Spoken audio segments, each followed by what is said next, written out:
Əsasını Zərdabi qoyduğu Milli Mətbuat Gününün həmin dövrün mətbuatı ilə, yaranma tarixi ilə heç bir əlaqəsi yoxdur. Çünki hazırki media tamamilə tezisdən ibarət, tezislə çalışan bir mediadır. Ona görə də Milli Mətbuat Günü deyəndə mən heç vaxt düşünmürəm ki, bu Zərdabinin, Əkinçinin bünövrəsini qoyduğu bir mediadır. Çünki Zərdabi də həmin o dövrdə başlayanda məqsədi nə idisə, nə ilə mübarizə aparırdısa, həmin onun davamçısı hesab olunan insanlar hazırda həbsdədir. Onlar məhz jurnalistik fəaliyyətini həyata keçirdiyi üçün həbsdədir. Azərbaycanda ümumi mənzərə belədir ki, tamamilə söz azadlığı blokadadadır. Yəni ümumiyyətlə təkcə Azərbaycanda artıq sadə insanlar belə danışmağa qorxurlar.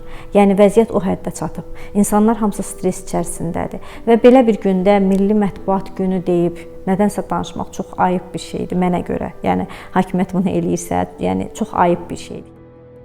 Jurnalistika elə bir məsləkdir ki, bu ifadə azadlığının ən önəmli daşıyıcısıdır. Və ifadə azadlığının məhdudiyyəti digər azadlıqlarla müqayisədə fundamental azadlıq olduğu üçün çox ciddi şəkildə nəzarət olunur.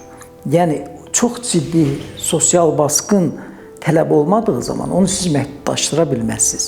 Yəni, bəsit səbəblərdən bu olmaz demək mümkün deyil. Yalnız dövlət sirlərinin yayılmasının qarşısını almaq, milli təhlükəsizliyi qorumaq, şəxslərin şəxsi həyatını qorumaq, insan sağlamlığının və insan mənəviyyatına zərər verməyən məqamlar bu çərçivədə ola bilər məhdudiyyətlər.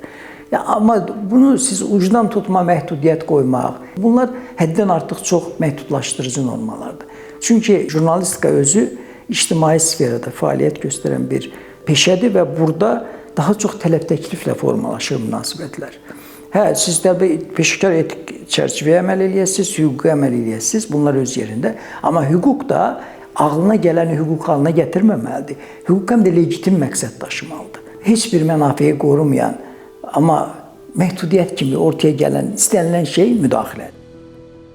Bizim fəaliyyətimizin heç bir halda Azərbaycan cəmiyyətini inkişaf etdirməkdən başqa heç bir məqsədi yoxdur. Bu sadəcə olaraq cəmiyyətdə nəzarət olunmayan insanları, nəzarət olunmayan qrupları, deyək ki, Xoxan obrazına salmaqla, bu obraz şəklində cəmiyyətə təqdim etməklə onları marjinallaşdırmaq məqsədi daşıyır. Bunu həm siyasi oponentlərə qarşı ediblər, bunu həm zaman-zaman tənqidçi jurnalistlərə qarşı ediblər, vətəndaş cəmiyyəti nümayəndələrini ediblər. Bu da həmin silsiləvi davranışlardan biridir və biz bütün bunları bilə-bilə bu işlə məşğul oluruq. Yəni bu birinci dəfə deyil. Bundan sonra da sonuncu olası deyil. Bu zaman-zaman baş verəcək. Hansı ölkədə yaşadığımızın fərqindəyik. Buna rəğmən biz cəmiyyətdə problemlərə, kölgələrə qarşı işıq tutmağa çalışırıq. Cəmiyyətdə ümidin ölməməsinə qarşı çalışırıq. İstəyirik ki, cəmiyyət hər şeydən agah olsun, şuurlu şəkildə seçim edə bilsin, proseslərin gedişini yaxşı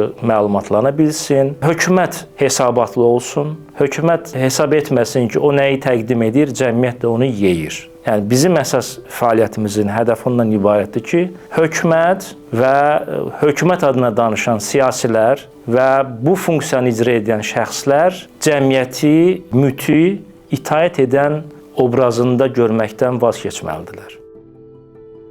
Azərbaycanda təhlükə hər kəs üçün hər zaman var. Sadə vətəndaşdan tutmuş media nümayəndəsinə, siyasətçiyə, qeyri-hökumət təşkilatı nümayəndəsinə, hər kəsə qarşı, yəni adi vətəndaşa da bu təhlükə var. Bura bizim vətənimizdir. Biz gözə almışıq ki, burada yaşayırıqsa, burada hər bir təhlükəni də gözə almışıq da.